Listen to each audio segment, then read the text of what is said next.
নমস্কার বন্ধুরা, সন্ধেবেলা আজকের আপনাদের সঙ্গে স্ন্যাক্সের রেসিপিটা শেয়ার করছি।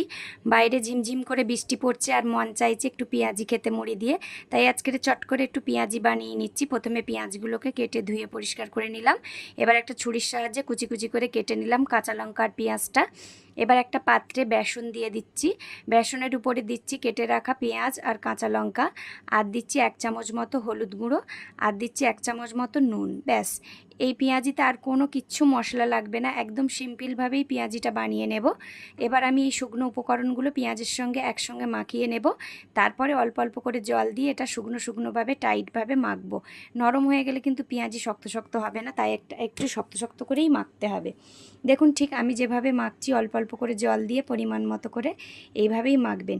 এই বর্ষার সন্ধেবেলা চায়ের সঙ্গে মুড়ি, পেঁয়াজি আর পাঁপড় ভাজা খেতে দারুণ লাগে। কিন্তু প্রথমে আমি কড়াটায় সাদা তেল দিয়ে দিলাম। তেলটা গরম হলে প্রথমে কিছুটা পাঁপড় ভেজে নেব আগে।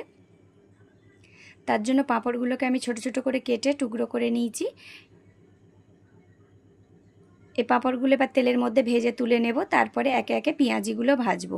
পেঁয়াজিগুলো কিন্তু আমি বড় বড় আকারে দিয়েছি। দেখুন, আপনারা চাইলে ছোট ছোট করেও ভাজতে পারেন, কিন্তু মুড়ির সঙ্গে এই বড় বড় পেঁয়াজি খেতেই বেশি ভালো লাগে।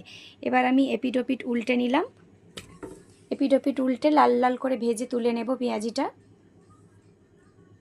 দেখুন, পেঁয়াজিটা একদম ভাজা হয়ে গেছে। এবার আমি তুলে নিচ্ছি। এবার বাদবাকি বেসনের গোলাটা দিয়ে আবারও কড়ার মধ্যে পেঁয়াজিগুলো দিয়ে দেব।